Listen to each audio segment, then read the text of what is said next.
Today on Notsam Wrestling, LA Knight is everywhere. Where is the Judgment Day going? Ricky Starks defeats CM Punk, Adam Cole and MJF, Ricochet and Logan Paul, and so much more. This is Notsam Wrestling. Welcome to Notsam Wrestling as we gear up for the rest of the summer and going into fall. The conversation about whether or not wrestling is hot. I am done having the conversation. It is right now as hot as it's been, at least since the Attitude Era. And when you think about, is wrestling hot? Is it not hot?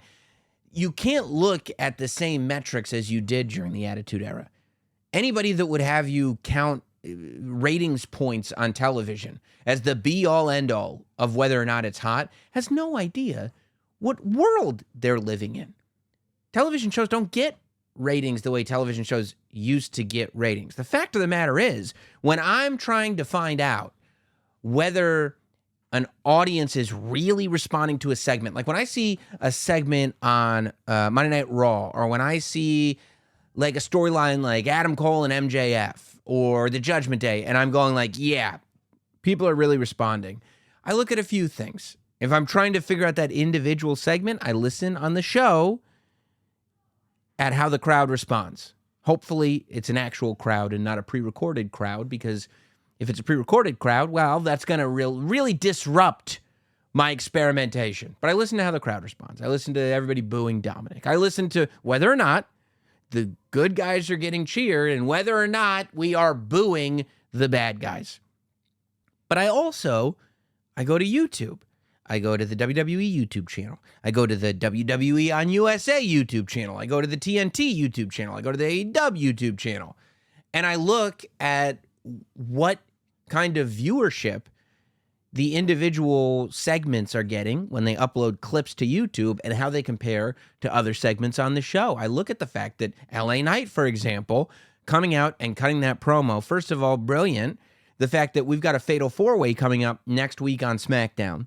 And 3 of the 4 members cut a promo backstage, and only one member of that match came out to get that crowd pop and cut his promo in front of the people, and it was LA Knight. No coincidence that when you look at the YouTube from SmackDown on WWE's YouTube channel, only the Bloodline stuff did better than LA Knight. LA Knight did way better than almost anything else that was listed as a YouTube segment. And again, that's not the end-all, be-all. But then we have all this data at our fingertips. WrestleTix, I think, is the Twitter account that I love to go to. I'm just interested in seeing how arenas are selling. And they have it for every single show. They post a screen grab of the arena, and it says, this is how many tickets it was set up for. This is how many were sold. This is how many are available. This is how many are on resale. And you can see that arenas just keep getting sold out. And then when it comes to TV ratings, you don't go, well, what's the number of viewers? And let me compare it to something that happened 15 years ago. You go, what's the number of viewers? And let me compare it to other things that were on television at that time. And lo and behold, wrestling keeps creeping up and creeping up. Let's book another stadium. It'll fill up. UK, fill up. Puerto Rico, fill up. Everywhere you go. And I think it's because people are so invested again in these stories and in these characters. You know, it wouldn't be Notsam Wrestling if I didn't start with the bloodline a little bit. We don't need to do a whole dissection. We'll save that for next week. Because something that WWE did for SmackDown this week that I think was really, really smart is they spent a lot of their time on Fox this week building up next week's show. Next week's show is on FS1.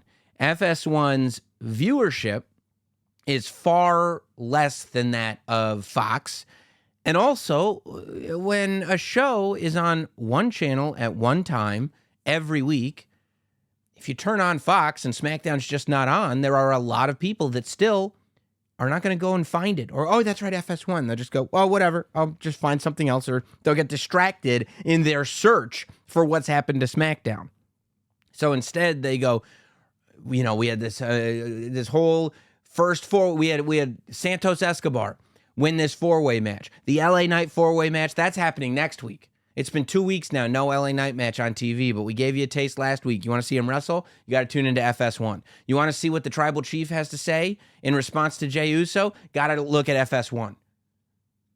And I think that was really, really smart. So that's what we saw. Jey Uso, who still has that thing in his head, as Paul Heyman was berating him, that he's got to work to feel greater than. He comes from a place of less than. He's got to find that main event Jey Uso.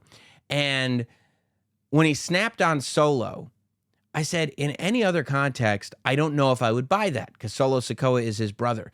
But the fact that since WrestleMania, and you could argue since Survivor Series to an extent, the whole bloodline story has been about family and fighting family. That once Jimmy and Jey Uso cross that line, which they did at Night of Champions, and turn on Roman, well, now you're off to the races. Now you're in a place where family and non-family, that line's been blurred.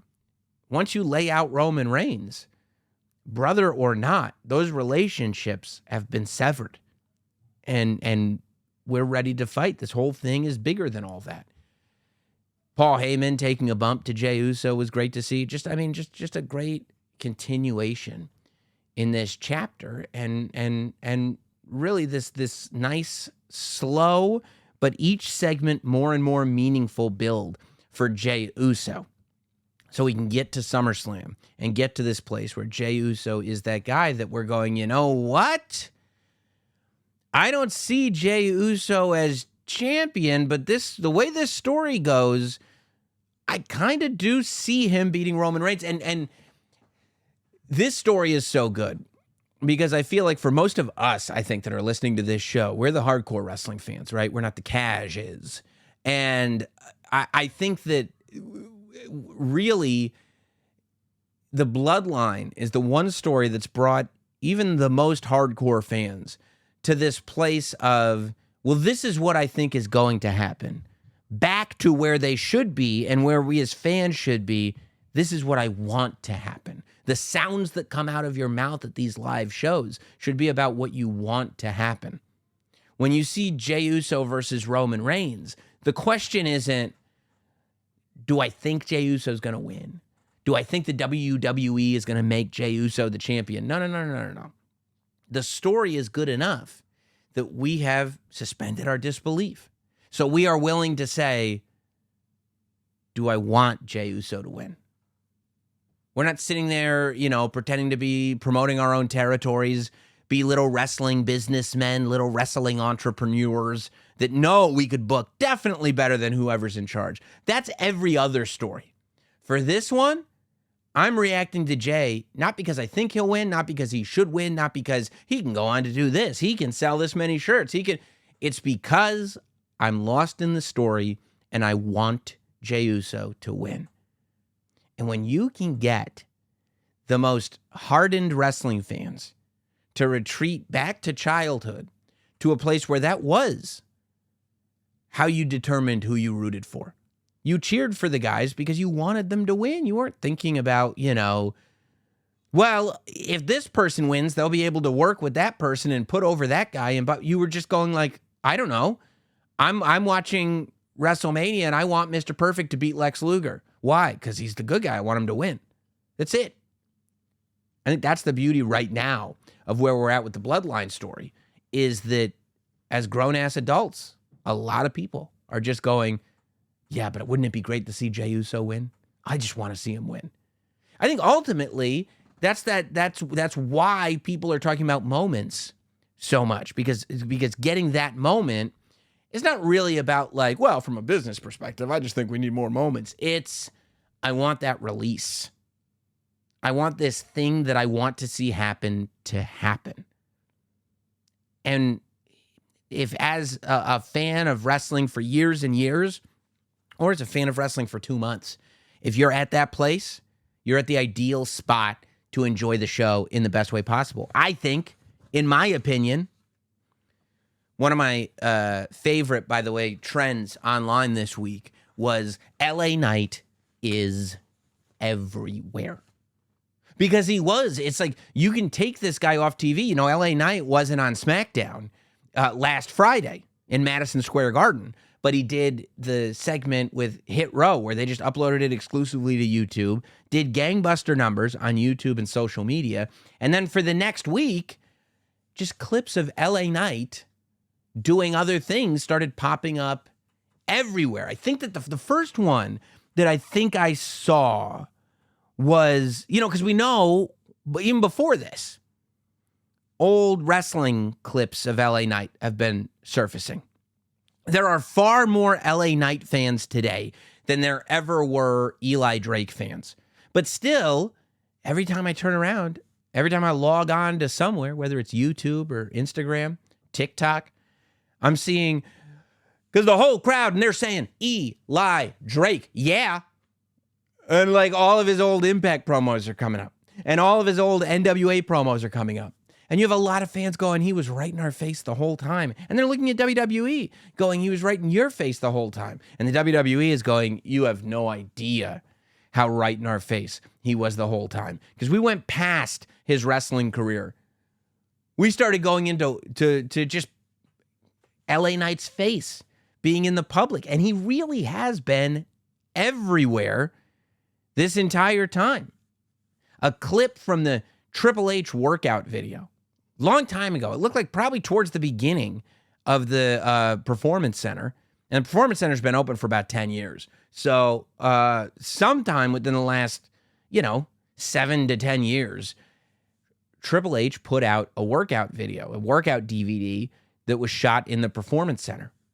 And he's like leading a class. And they all have their like WWE Performance Center shirts on.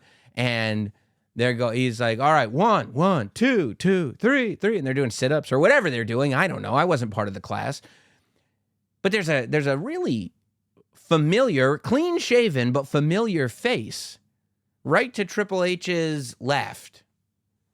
And Triple H says something like, let's get up. All right, yeah. And you just hear him go, yeah. And it's the LA Knight, yeah. And you realize that Max Dupri, LA Knight, is right next to Triple H in this workout class. You're like, huh?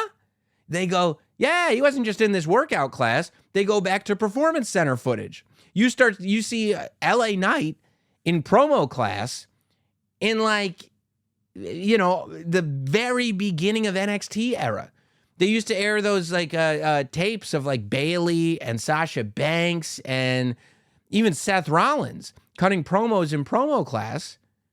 They also had LA Knight there at that time cutting promos that are really similar to the ones that he's cutting on SmackDown now that have the whole crowd saying LA Knight, yeah. And then there's footage of Sasha Banks cutting one of her promos and figuring out what her character is going to be. And she's got like the Sasha crew or whatever they were called all around her. And one of the people in the Sasha shirts, LA Knight. People started looking at clips. There was some, I don't remember what match it was, but somebody went careening over the top rope and into the second row. And you know who's sitting in the second row? LA Knight, yeah. And he wasn't there as a fan. He was there as a paid extra. He was there as a plant. So when a superstar got knocked into the second row, they didn't knock into a fan. They knocked into an extra, some extra talent. We go back to see CM Punk and Kevin Nash having their confrontation, one of their confrontations on Monday Night Raw in 2011 during that post-awkward Summer of Punk era. And who's one of the security guards that's keeping CM Punk and Kevin Nash away from each other? That security guard is none other than LA Knight, yeah. People start looking up old, no-budget sketches. And they look at somebody who's wearing, a fat suit and a wig, pretending to be an overweight woman. And that face looks familiar. Who could that face be? That face is none other than L.A. Knight. Yeah. They start finding commercials that ran on WWE television. You remember that commercial that used to run on, I think it was Monday Night Raw. It was definitely NXT, but it used to run on the USA Network during WWE television. And Ric Flair, was in a wrestling ring talking about Car Shield. And this guy was in the ring and he was wearing like fatigues or something. And he was calling himself the Overcharger. And he was cutting a wrestling promo, but he was talking about how he was going to overcharge you for car insurance. And then the Nature Boy Ric Flair came in and Nature Boy chopped the Overcharger and told you to go to Car Shield.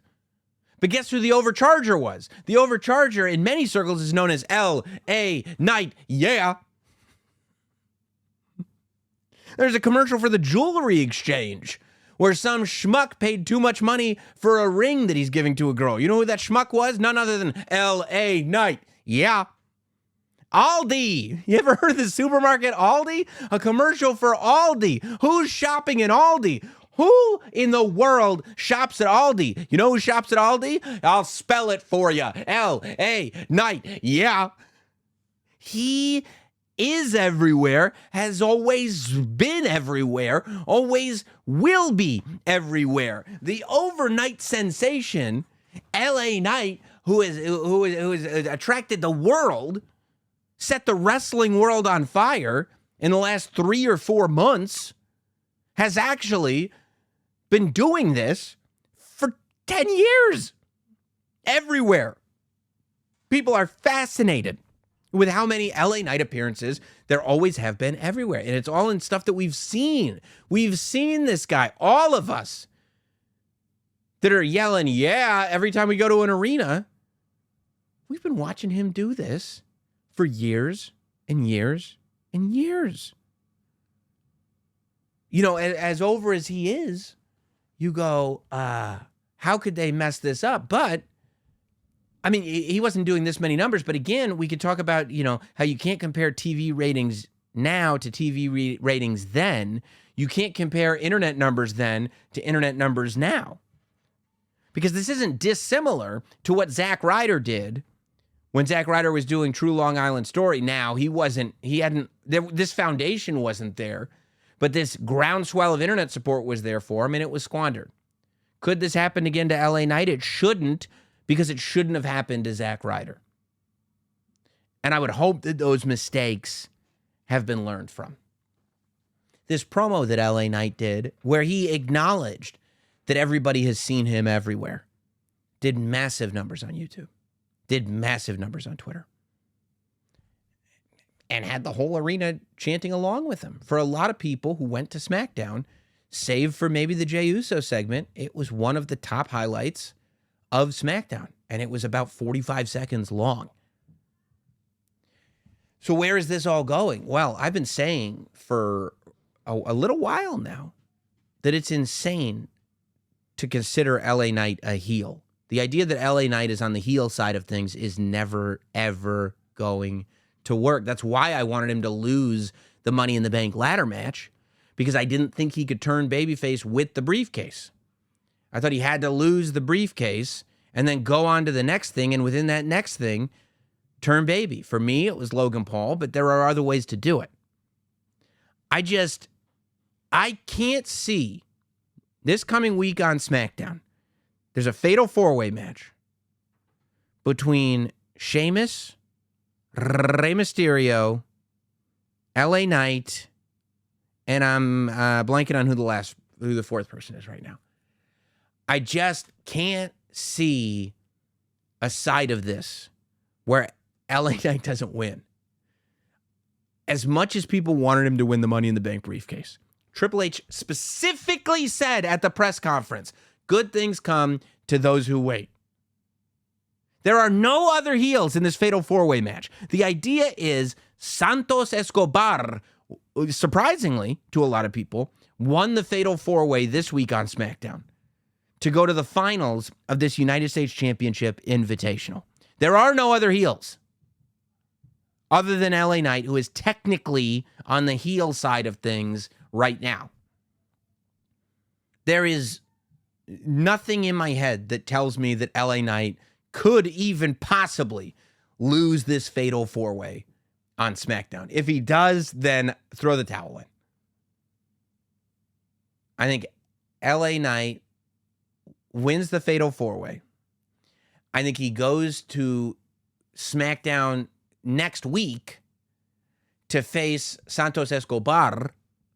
And I think he beats Santos. Because the worst thing, by the way, the worst thing that you could do for Santos right now, unless you're turning him into a monster heel, which the LWO is like, it's babyface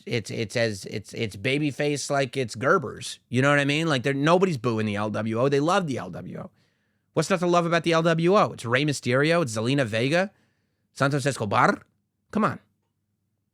So I think LA Knight and Santos are the final two in this United States Invitational. I think LA Knight beats Santos. And that's kind of the last match of LA Knight as a heel. They haven't announced it officially, but once you have Austin Theory versus LA Knight, I think it would be a mistake to do that because you have two shows you could do it on.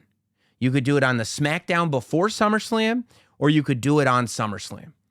And the idea that you could have this moment where you're crowning LA Knight the United States champion, and you wouldn't do that at Ford Field, that you would do that in Dayton, Ohio the night before you're in Ford Field, that seems like an extreme miss to me. You could say, well, you got to do it to pop a rating on SmackDown. But the fact is that if you got Roman Reigns and Jey Uso on SmackDown the night before SummerSlam, you don't need any help popping a rating. Everybody's going to be locked into that bloodline story to the point where you almost don't want to do another huge moment on that show because nothing in this industry is going to eclipse the bloodline right now. So I think the only choice that you have is to do your Austin Theory LA Knight match at SummerSlam. LA Knight's got to win that title. He's got to win that title. He has to. And with that, LA Knight is a babyface. Now, I don't think LA Knight's act changes at all because this is the key, right? A lot of people have mapped this out. They go, well, LA Knight didn't win the Money in the Bank, but that's okay. Just put the United States Championship on him. And that's what people say, right? Well, he wasn't on SmackDown last week, but that's okay. They'll put the United States Championship on him. Well, if you put the United States Championship on him, it'll be okay. No, you can't just put the United States Championship on LA Knight. United States Championship as a championship by itself won't mean a thing. Titles don't make men. Men make titles. LA Knight has to use winning the United States Championship as the momentum he needs to take his character, which is the same character that he's been doing through Impact, NWA, all these weird commercials and stuff that he was on. It's really the same character. Winning this title needs to provide the momentum to take that character to its next level and thus heightening the importance of the United States Championship.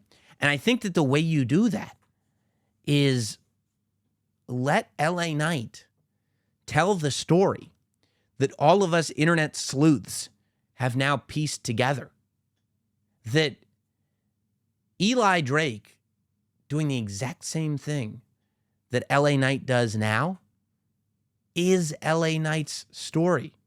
The fact that LA Knight is on all these commercials and in all this WWE, whether it's extra work, whether it's workout videos, it's all stuff that he's not meant to star on. But there's something about him every time you see him on all of these platforms where he still is LA Knight.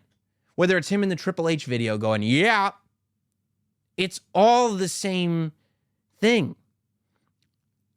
Every time LA Knight does an interview, he brings up the fact that every article about him brings up his age. Every time I hear LA Knight talk. And it's not LA Knight's fault. He gets asked about it all the time. It's his age, and it's the comparisons to The Rock and Stone Cold. Every LA Knight conversation. That's what they talk about. So what I think is that LA Knight needs to finally tell his story.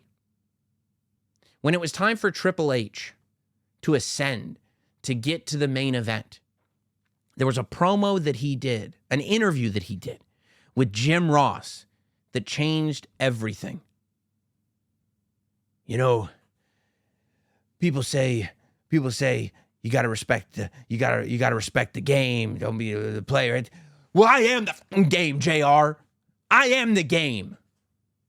And when he got in JR's face and he said, I am the game, and you felt it, and he was bleeding it.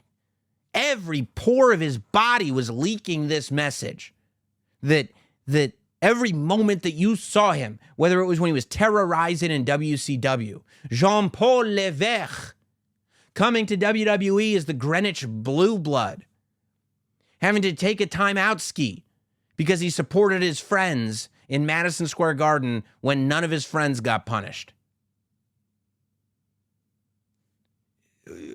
Having to work under Shawn Michaels in DX. Having the entire faction put squarely on his shoulders. All this journey leads us to this place where it's enough. I don't want to see one more person come in here and think that they are getting a spot that's above my spot, because I am the game. And the whole world changed for Triple H because he told his story. Now, I'm not saying LA Knight goes out there and mimics the Triple H game promo. I'm saying LA Knight sits down with somebody and explains this story. That he doesn't, use a bunch of like puns. He doesn't do a Muhammad Ali impression. He doesn't, go. A lot of people out here say they're not scared, but they're quivering. Like, okay, all right. Talk to me like a person. It's time for LA Knight to talk to his audience that's on his side like a human being and go, let me explain something to you. You've seen it. You know what you saw in all those videos of me? You know why I'm the Forrest Gump of this place? That I've been everywhere and nobody even knew it? It's because unlike everybody else that you've ever seen walk through that curtain, I've never stopped trying. You've heard people say never give up before. I embody it. I spent 20 years having people tell me it wasn't going to happen. I spent 20 years having people tell me I sound too much like somebody else. 20 years of people telling me we don't have a spot for you. 20 years of saying you can't be a movie star, but we'll put you in this commercial. 20 years of, well, we can't put you on the pay-per-view, but you can be in the workout video. 20 years of going, yeah, you can be a top guy in Impact. Yeah, you could be a top guy in NWA. Tell the story of the fact that when NXT signed him, they offered him less money than the NWA was offering him. And he took it because he wanted to prove himself. And they made him prove himself. Talk about the fact that when he finally got the chance to get to the main roster, that they made him shave his face, put a suit on, and call himself Max Dupri, and try to put over an act that was never going to get over. Tell the story that he's now told in interviews, where before Triple H took over, he was on the chopping block. It was time to let him go. And tell the story that even after Triple H got there, that when he got his second shot was wrestling in a Mountain Dew match with a guy in a Halloween costume. And somehow after all that, losing every match, not getting the briefcase, that he still walks into these buildings and hears L.A. Knight echoing through them. And you know why that is? Because L.A. Knight has made himself undeniable. Everybody will tell you the trick is to make yourself undeniable. I'm the only one who's done it. Yeah. I mean, dude, this is the story. This is the story of L.A. Knight. Once he's got the United States Championship, and that's what makes him such a babyface. Once he's got that United States Championship, This is a guy who is only, unlike everybody else who's ever had it, this is a guy who is only in that position because he didn't allow anybody to be able to realistically say you can't have it. He became undeniable. And if he can convince you that he's undeniable now, how can you tell him today that he's not capable of doing anything that he wants to do? That is the story of LA Knight, and the story that I hope rings through whatever arena SmackDown is in the night after, or the Friday after SummerSlam, with LA Knight as the United States champion. Because then you can go back, right? You can go back to Austin Theory versus LA Knight in a rematch. And now, I mean, I feel like if you tell that story straight up, LA Knight is even more over than he is now. That's how you get LA Knight to a place where he can be the guy. Like that. Not by coming out and cutting the same wrestling promos that every other wrestler has ever cut. Who are you? I figured out who he was watching him in all those videos. Why was he everywhere, and why do we care? Well, that's why. At its root, that's why we care. If you can explain that to me, LA Knight, if you can explain to me that that's why we care, I mean, I gave myself goosebumps cutting your promo. Just imagine how big they'll be if you cut it. Sometimes my own hubris is disgusting to me too. Don't worry about it.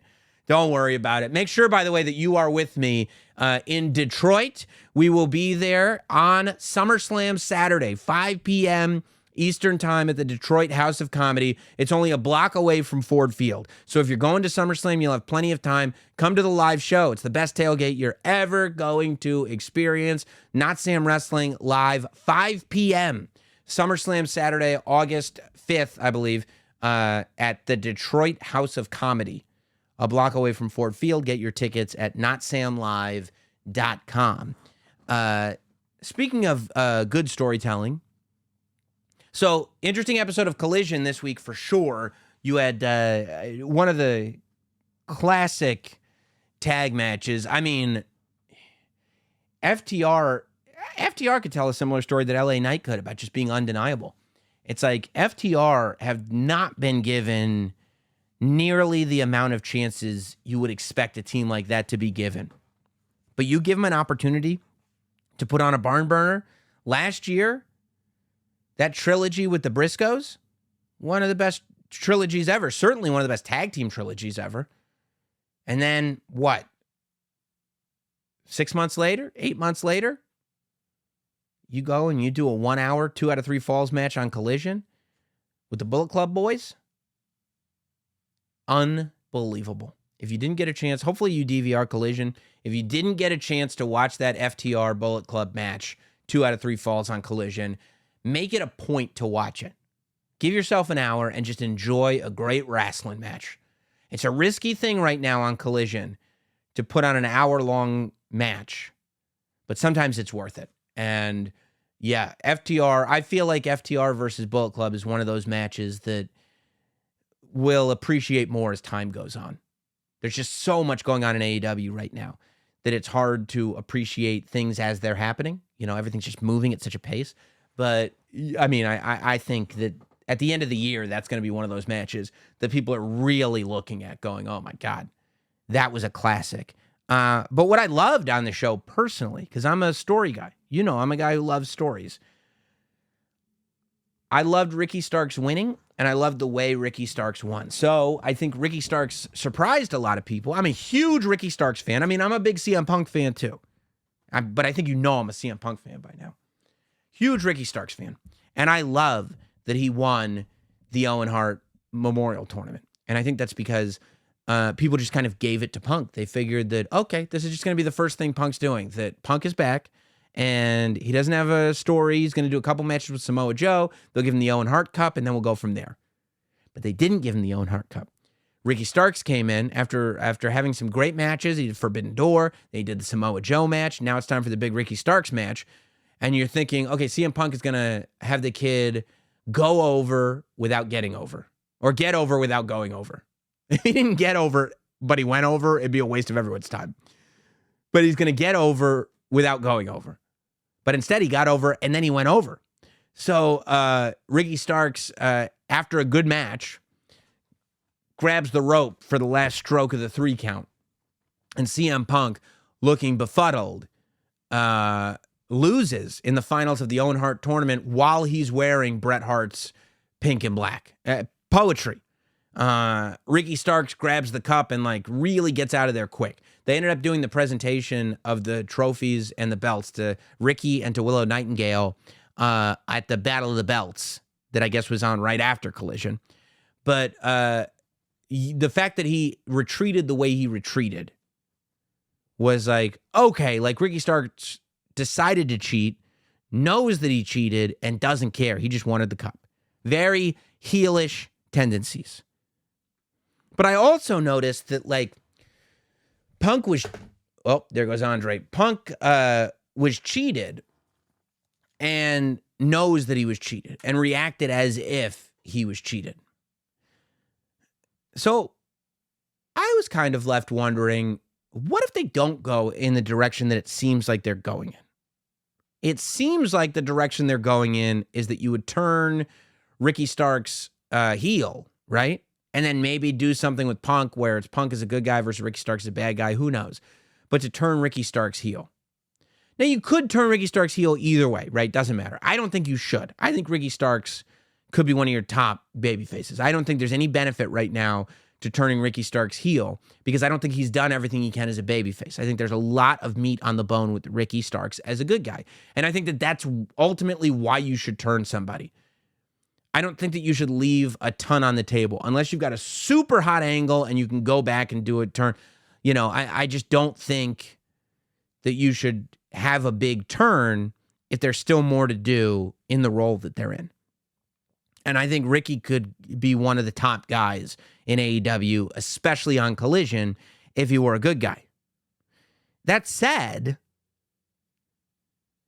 I could see Punk benefiting very much out of being a bad guy. There are already arenas that CM Punk has gone into where he's gotten booed.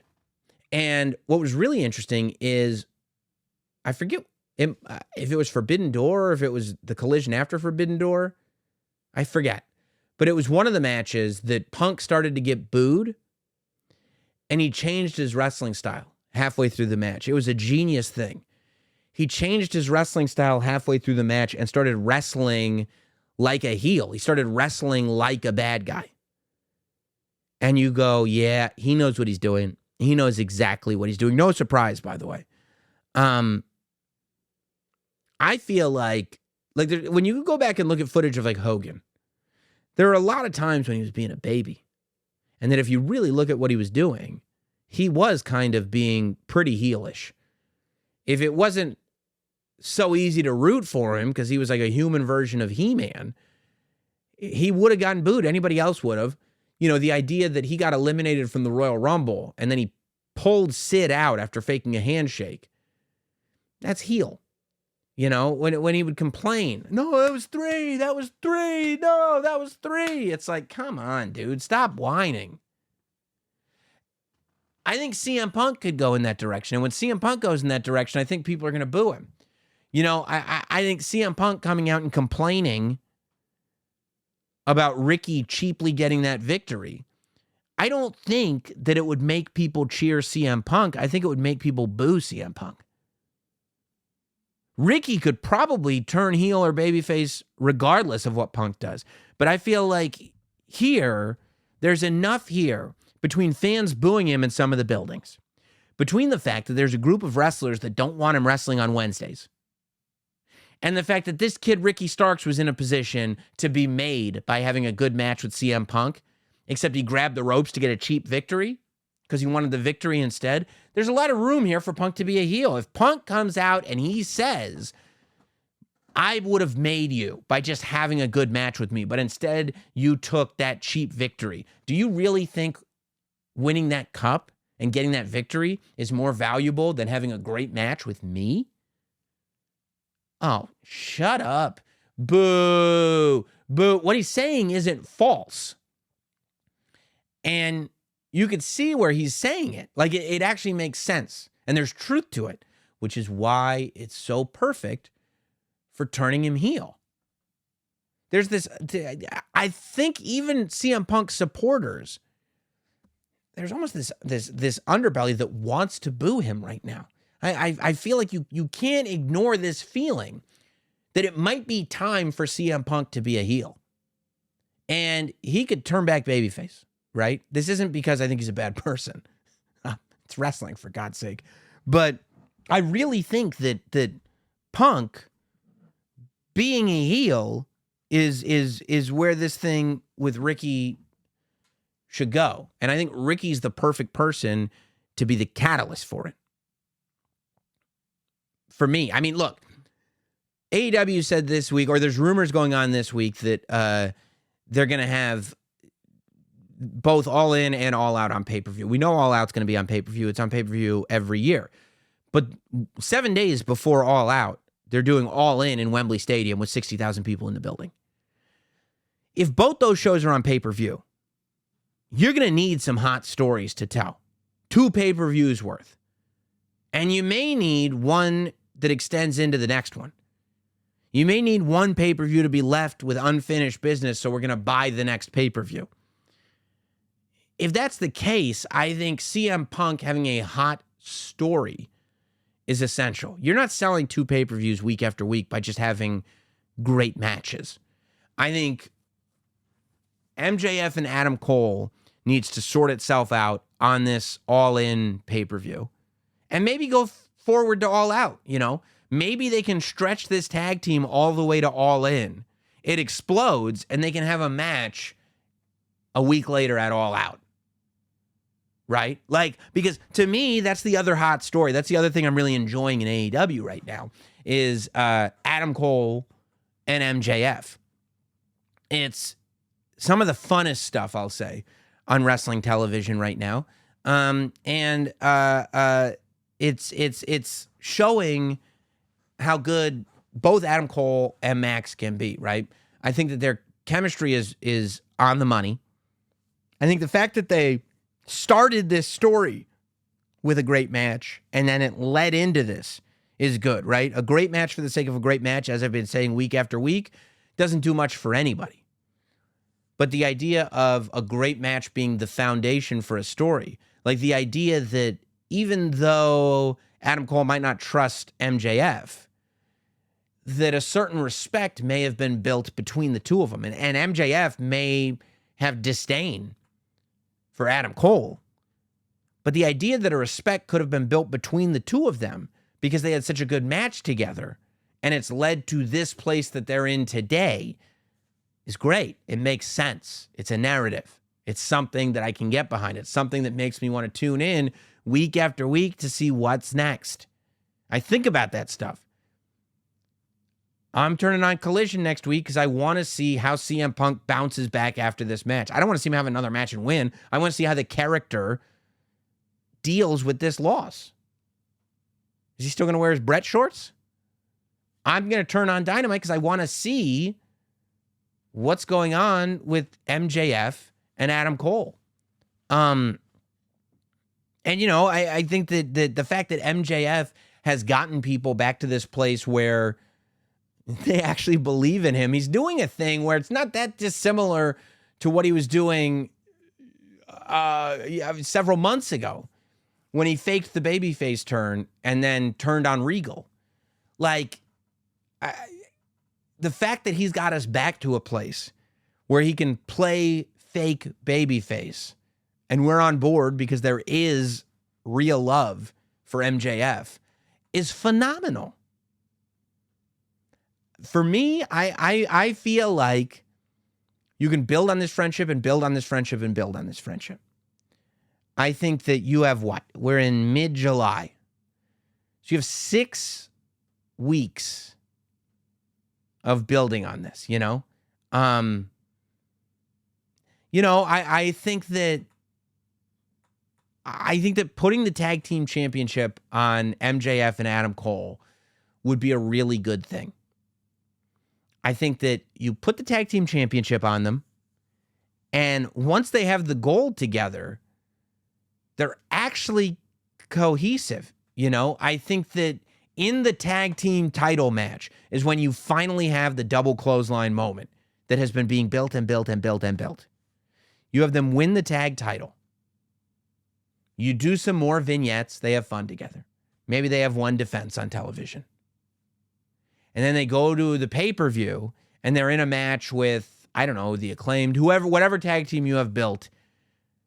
Because you could theoretically, and you don't even have to main event Wembley with it, right? You don't have to main event Wembley with it. But I think at Wembley is when you do the tag title match. And that's when Max turns on Adam Cole. And you have Max turn on Adam Cole at Wembley Stadium. That way you get 60,000 British boos raining down on MJF. Because they will all cheer Adam Cole and MJF as a team because it's a fun team. And they will all horribly boo MJF if he were to turn on Adam Cole. So if you can get that sound on television, execute on that sound. Then,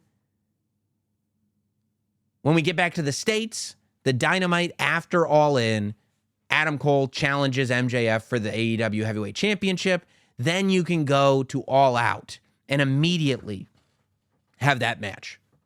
I think if you're going to do 2 pay-per-views in a row, this MJF Adam Cole thing is working. That's exactly how you use all of your parts to the best of your abilities.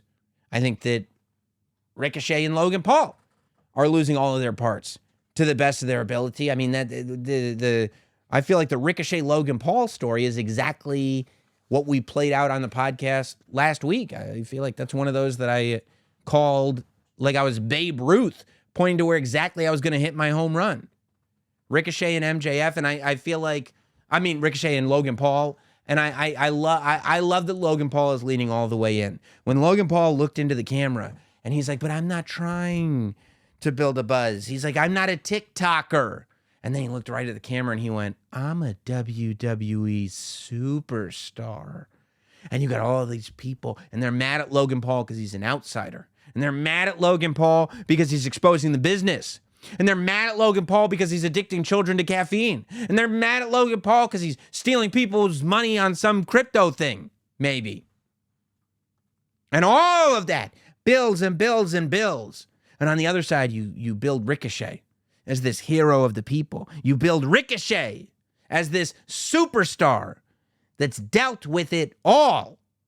This superstar that's had to work in every conceivable type of wrestling match, every conceivable wrestling arena. Ricochet, who's defending the very foundation of the professional wrestling business against this interloper. And then you have the perfect situation of the ultimate good guy versus the ultimate bad guy when it comes to this industry of professional wrestling to perform in front of professional wrestling fans. If you're a wrestling fan, you have to cheer Ricochet and you have to boo Logan Paul. It's the only way it works. And it is working, and it's going to work. And I think Ricochet's in a pretty cool position. Ricochet, and this is why, to me, wrestling is just so much fun. Because Ricochet is being built to be a top good guy opponent. Why is Ricochet being built to be a top good guy by SummerSlam? The reason for that, I believe, is because Logan Paul lost to Roman Reigns. Then he lost the Royal Rumble. Then he lost to Seth Rollins. Then he lost Money in the Bank. These are all high-profile positions, but he's lost all of them. So he has to win, and he has to finally win a big one. How do we get him to win a big one without having one of our top guys lose?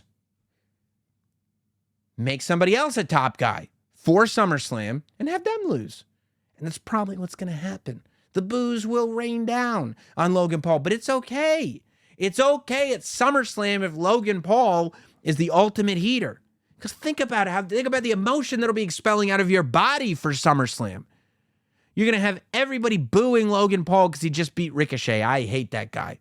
But you'll feel fine because you'll turn around and watch LA Knight beat Austin Theory and finally be crowned champion. And you love that guy, and then you'll sit in awe at the Shakespearean storytelling of the Bloodline and Jey Uso and Roman Reigns. And I believe that Jey Uso and Roman Reigns will not have as definitive a finish as you might think, because I think we're getting, WWE said specifically, the way we do pay-per-views now is they're either big stadium international events or they're pillar events, SummerSlam, Royal Rumble, WrestleMania, or they're storyline driven. Storyline driven. The pay-per-view after SummerSlam, I believe, is Payback. That would lead me to believe that somebody's going to need Payback. I believe that Jey Uso versus Roman Reigns will headline at least 2 pay-per-views, SummerSlam included. Before we move on to emails, on the news and notes front, I thought I'm excited for Blood and Guts this week. Omega, Hangman, Bucks, and Ibushi as their partner versus Mark Claudio, Takeshita, Wheeler, and Pac as their partner. Probably the most loaded Blood and Guts match we've ever had in terms of talent. That said, I do think that this is one of those where it's like, well, we're just doing a Blood and Guts match because it's time for Blood and Guts. I wish that these two factions had found their war reach a boiling point where the only way to solve it was to do it inside Blood and Guts. While I see the narrative reason for these teams to face each other, I do not see the narrative reason for these two teams to be surrounded by a double cage. That hasn't been established, in my opinion. Do I think the match is going to be incredible? 100%. Yes. Yes, I think the match is going to be incredible. Do I think that there is a storyline reason for the match to be happening? No, I do not think there is a storyline reason for the match to be happening. I thought Shotzi did a good job shaving her head. Loved Grayson Waller calling out The Rock. Why not? I mean, look, SAG and AFTRA are on strike. The Rock can't make movies, and nobody's writing them anyway. So, is there now might be, The Rock can't just jump in a wrestling ring. He'd have to train. But if it looks like they're going to be out for months, maybe The Rock does come back. If The Rock comes back and wrestles, is he going to wrestle Grayson Waller? The Rock might come out, confront Grayson Waller, lay him out, and then build to the next big match. I don't think they're going to bring The Rock back to wrestle Grayson Waller. But Grayson Waller could be The Rock's reintroduction that then leads to The Rock versus Roman Reigns. It's the only match anybody wants with The Rock right now. So it could be good. Although, I think LA Knight and The Rock confronting each other would be interesting. However, I don't think it would do LA Knight any favors to confront The Rock. I think it would do Grayson Waller favors to confront The Rock. I don't think LA Knight would benefit from it. I tell you this. I was talking about Max Dupree earlier and how that was a death sentence for LA Knight, but that doesn't mean the Dupree name hasn't done wonders for anybody, because Maxine Dupree is a diamond in the rough on Raw right now. Maxine Dupree is just, she's succeeding on every level. I love her, what her inclusion into Alpha Academy. Those segments are segments that I look forward to every week, and I just realized it's been weeks, and I haven't really brought up Alpha Academy or Maxine Dupree. But I just think the week-by-week training of her that has got us all on board for the eventual match, when we saw the arm drag, the whole thing, it's just been working really well. And I think Maxine Dupree is just, they're doing such a good job of highlighting the things that she's good at and not having her do things that she's not good at, which I think everybody needs to take note of. In the wrestling world. I think that's the way to do wrestling right and get the most out of, get the most bang for your buck. And I think Maxine is just excelling at the things that she's doing well. It's just awesome. It's just a lot of fun. And then finally, I thought the Nick Wayne debut on AEW Dynamite, the way the debut of Nick Wayne was handled by AEW was maybe their best non-surprise debut that they've ever done.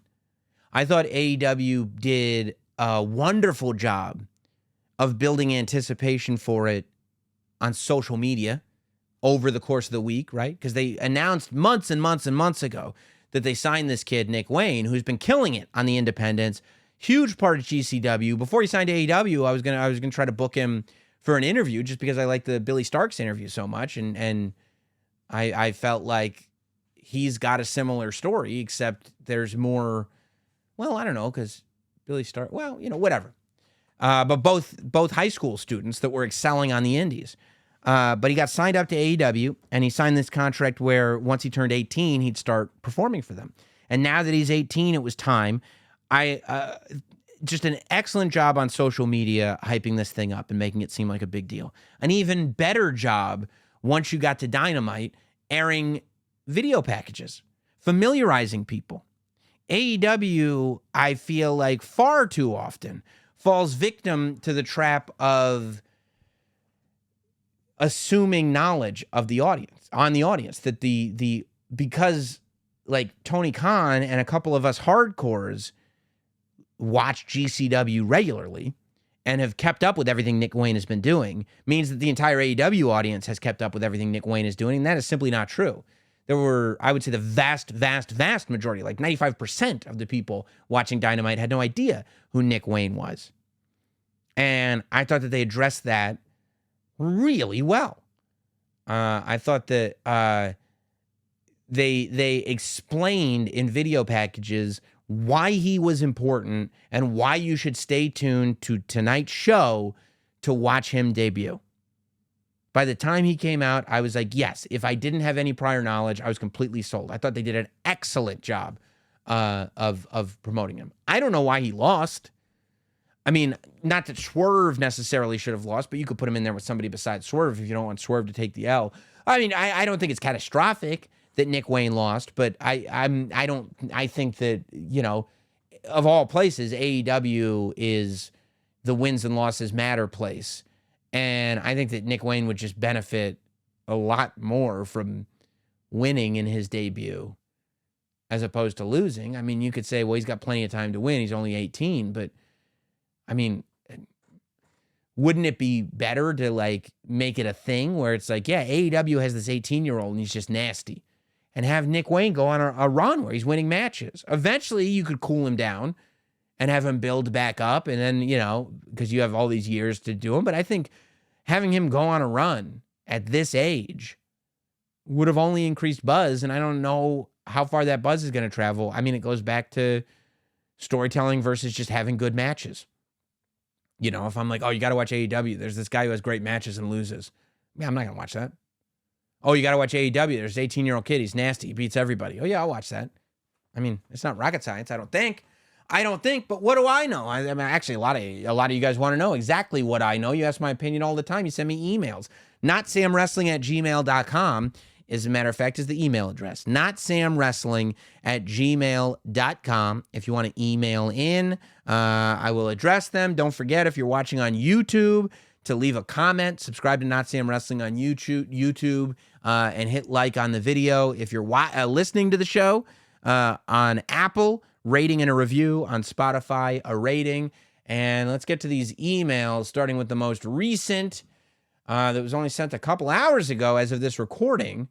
Kyle wants to know what my top 5 current day theme songs are. That feels very much like a segment, but I'll tell you some of the theme songs that I really like right now. Obviously, Cody is a big hit in this house. Roman Reigns' current theme is my number 1. Love it. Let's see. I'm not doing any of the it's actually a real song stuff. So I can't hit you with the Elite. I can't hit you with Orange Cassidy. Can't even hit you with CM Punk because I want to do original songs. I mean, even though Cody's was done by a band, it was done for him. Who else do I really like? I've always loved No One Will Survive, the Ciampa song. Obviously, the Acclaim song is great. And Rollins. Anything you can sing along to. I don't know. That's not my list. You just put me on the spot. Let's see. Hey, Sam. Since coming to the main roster about a year ago, Johnny Gargano has not been able to find his footing. I would love to see him reunite with the team he had in NXT. Would you rather see him reunite with The Way with Candice Dexter and Indy, or DIY with Ciampa? Definitely DIY with Ciampa, because to me, I don't know. I mean, I think Candice, Dexter, and Indy are great. And The Way is one of my favorite things. It was so entertaining and showed a different side of every performer, including Austin Theory, that was involved in that. But Austin Theory's on a different roster. I don't think Dexter has set the world on fire on the main roster of WWE. I like the idea of Candice and Indy working together, maybe in the tag team division. And I 100% think Johnny Gargano should be back with Tommaso Ciampa. I feel like there's a good chance they're building that way. I wouldn't be shocked if we're headed towards The Miz and Bronson Reed versus DIY. But I don't know, man. Ciampa is just so good. I felt like he really won the crowd over in his match with The Miz on Monday Night Raw. I think that Ciampa would definitely be the move, and bringing DIY back as a team. It'd be great. Ultra Boy, 2 quick questions. Who has the better theme song that the crowd loves to sing along with, Seth Rollins or Sami Zayn? I feel like Seth's is more like we bow to you, and Sami's is just we're having a good time. So it depends on what the vibe is.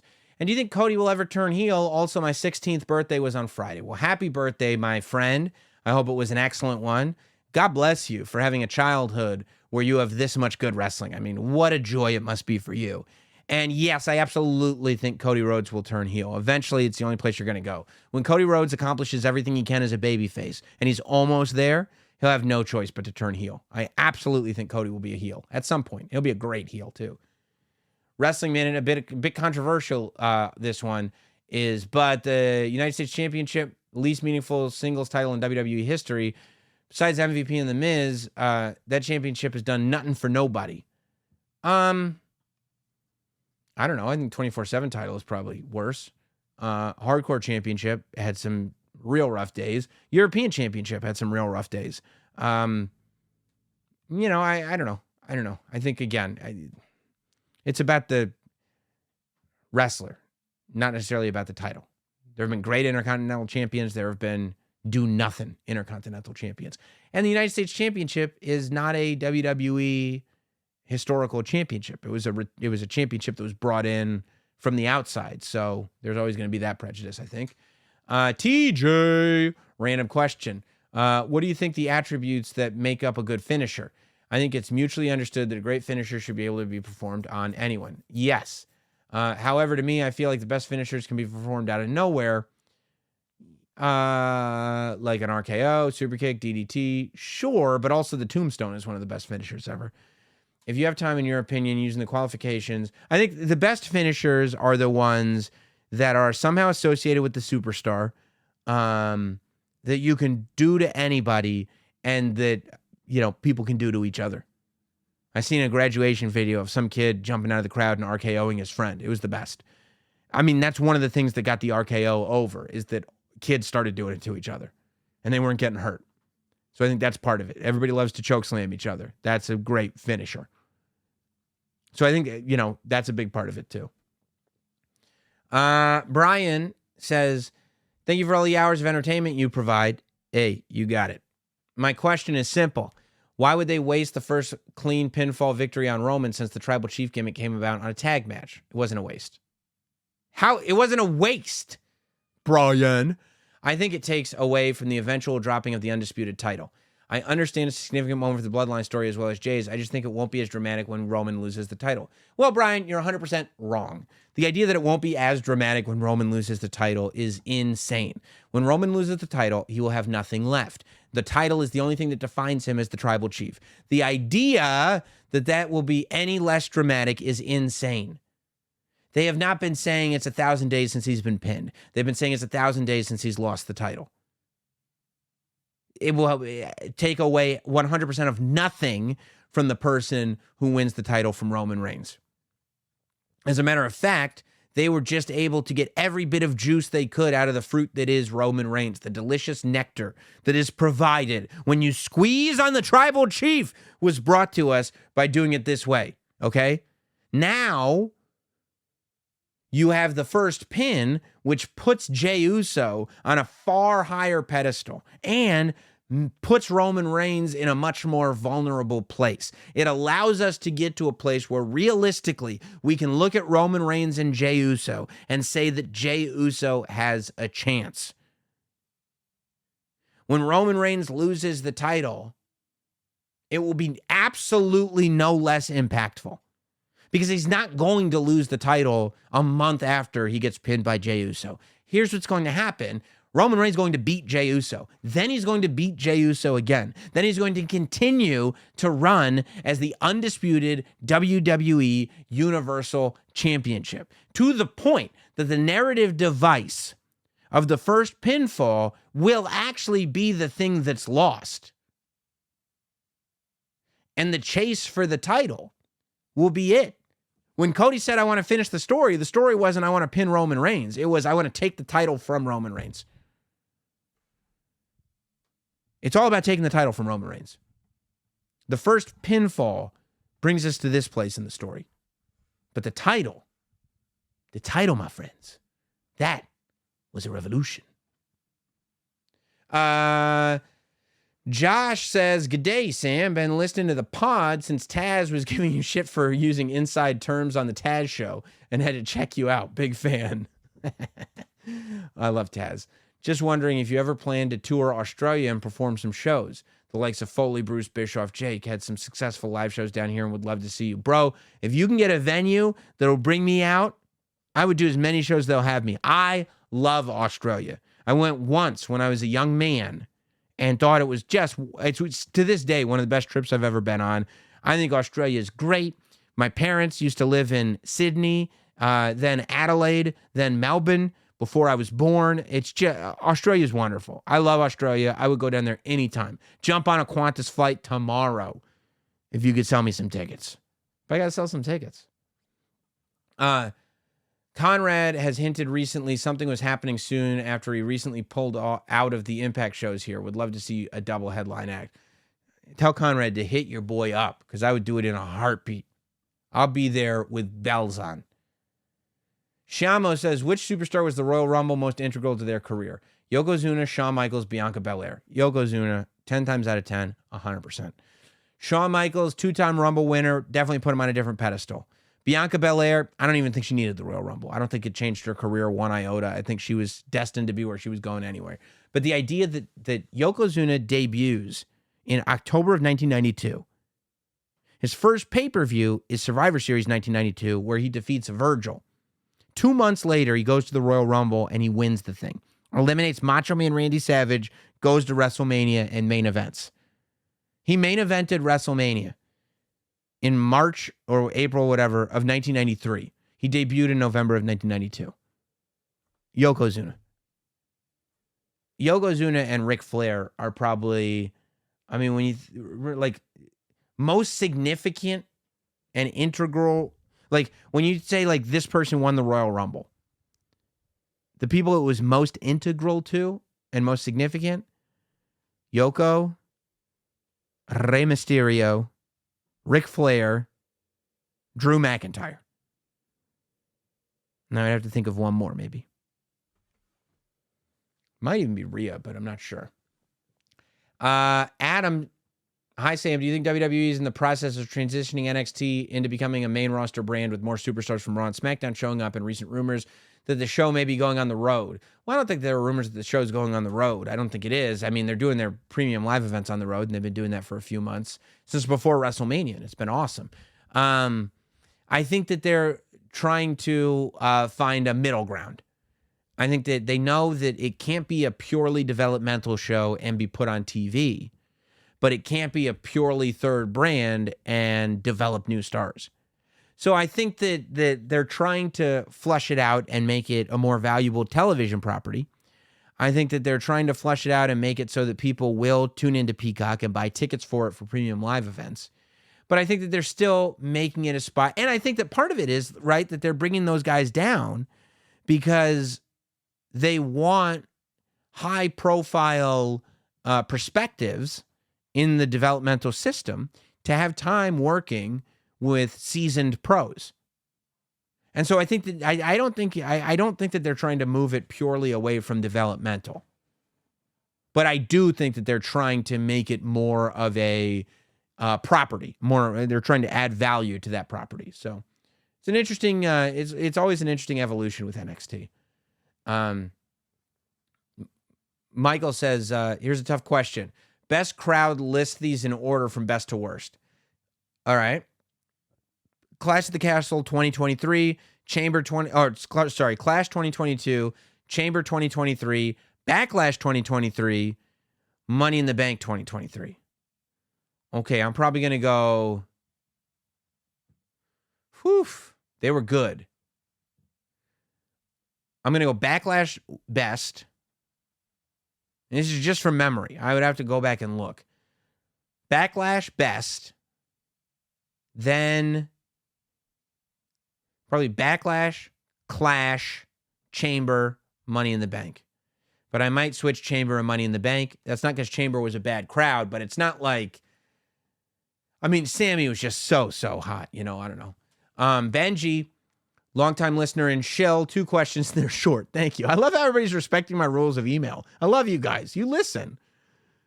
I'm really interested to know your thoughts on the augmented reality image that WWE puts up in entrances. I feel they're starting to look dated. Feel like it's time to move on. I liked when they were doing it sporadically. I don't think they should be used every week, and I don't think they should be used for everybody. It's almost like when you first get iMovie and you start throwing star wipes in, and star wipe. You start throwing star wipes in like for everything, and you go like, okay, I got it. You know how to edit. You got software. Cool. Yeah, I feel like they could lighten up on them. I don't mind them. Some of them are really cool. I like the Riddle stuff where weird stuff is just flying. The Judgment Day one's good. The Roman one's good, but you don't have to do it every time. Like almost with Roman, I wish they would just do it for his title matches to make it feel bigger. And number 2, if you were to be a mouthpiece for anyone on the main roster currently, who would it be? Okay. You wrote has to be someone who needs it, but you didn't even have to write that. I would not, if it were up to me, I would not be a mouthpiece for somebody that could cut their own promo, because I would find joy in adding to somebody as opposed to just kind of glomming off on them, because that's what I feel like it would be. Let me look at some superstars right now. I'm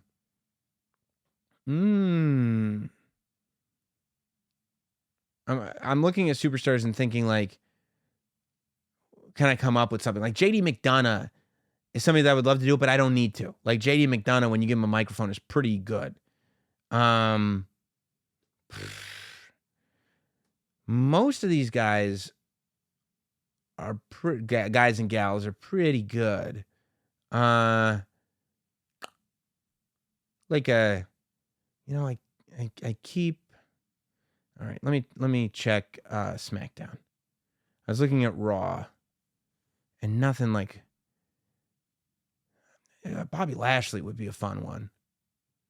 But Bobby Lashley's had some great mouthpieces. I don't know if I would measure up to Lio Rush or MVP. They're so good. I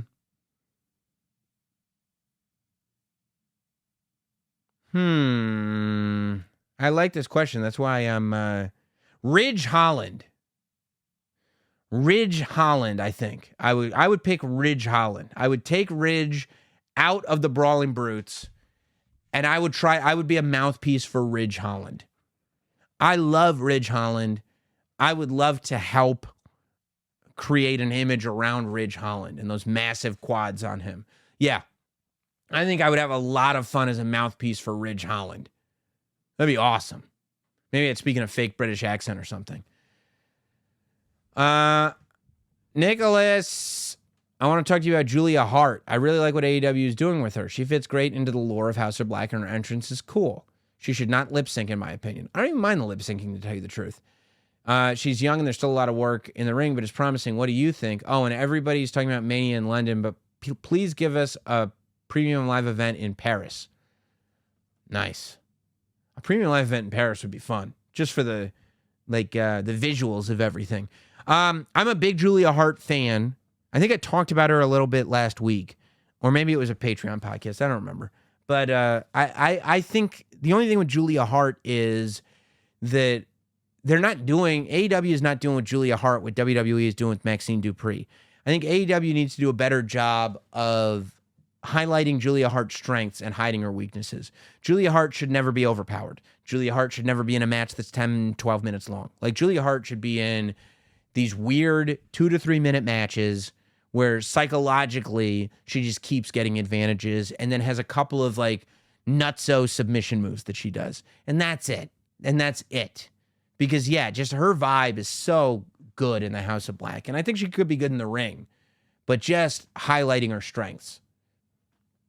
Hector, he writes, hello, super big fan. I have this moment that think for Mania that give me goosebumps. Let me know what you think. It happened similar in AEW with Paige Omega and the Bucks, but no one talks about it or really remembers. WWE did this, it would be a moment, blah, blah, blah. Ending of the Mania match, Cody versus Roman. For some reason, the Usos are at ringside, mainly Jey. Cody is about to finish the match and looks at Jey. Looks like Jey will interfere, but just gives Cody the nod and says, finish the story. Cody hits his finisher and wins. Goosebumps, baby. Night after Roman blames, whines, but him and Solo have had enough and spikes him. I mean, I don't know. I'm really tired of reading the predictions that Solo's going to turn on Roman because I told you that months ago. But, yeah, I don't know. I feel like by the time we get to WrestleMania, I don't think Jey Uso is going to be at ringside for Cody, especially if Jey Uso lost to Roman. I don't know. It doesn't do anything for me right now. Okay, see, James Howell with the subject, Jey wins. I like that. Okay. New listener to the podcast, started with the Money in the Bank review. This is what I'm talking about. I'm from across the pond. Just wanted to say I've been watching the product good since WrestleMania 7 and thought I could speculate, love it, a little bit about what I think should happen at SummerSlam. You do listen. I really think it's the right time for Roman to lose and Jey to be the man to do so. But I don't think that that's the end of the story because we move on to Payback now. I think after Roman loses, he disappears. Jey has a rivalry with whoever. Doesn't matter. Leading into Payback, Jey wins a Payback. But at the end of the match, Roman destroys Jey. And that leads to Senor Money in the Bank cashing in. It's just a ruse that he was going to cash in on Seth. He was passing time until the real cash in. This is the shock. This is Roman Payback. You could have Roman say to Jey, nobody in the family will be champion if it's not Roman Reigns. Payback's a bitch. I mean, it would be a fun twist. I think that, here's what I think. I think that the idea, first of all, I don't think it's time for Roman to lose. But I also think the idea that somebody would beat Roman Reigns and then lose the title after a month would take a lot of the equity away from beating Roman Reigns. I think beating Roman Reigns is like the biggest thing you could do in wrestling. The idea that you would lose the title a month later is almost like that's it. That's what we did all this for. So I think that's a dangerous game you're playing, James. Avic says, if Razor and Diesel didn't leave for WCW, how would you have booked Razor in the latter part of 96? That's where I'm not doing emails anymore. How would you have booked Razor Ramon in the latter part of 96? Maybe beat Shawn for the belt in MSG in a ladder match at Survivor Series? A third ladder match? Dude, that's a whole podcast. I've been going for how long here? You can't email in and ask me to do an entire new podcast. One day I will fantasy book 1996. Because that sounds amazing. I love 1996. And the idea that Razor Ramon would go into the Attitude Era, I love that idea. But I can't just sit here real quick and answer an email about fantasy book Razor Ramon in the Attitude Era. That would have to be a whole thing that I wrote and thought about, and I can't do that right now. What I can do right now is remind you to come out to Detroit on August 5th, SummerSlam Saturday. Go to notsamlive.com for tickets. 1 block away from Ford Field at the Detroit House of Comedy. Be there or be square. We'll be hanging out. It'll be great. It'll be fun. It'll be the greatest tailgate party you've ever been to. Tickets at notsamlive.com. SummerSlam Saturday, Detroit House of Comedy, 5 p.m. We'll see you then. Have a good one. Subscribe. Thank you, everybody. Have a good night.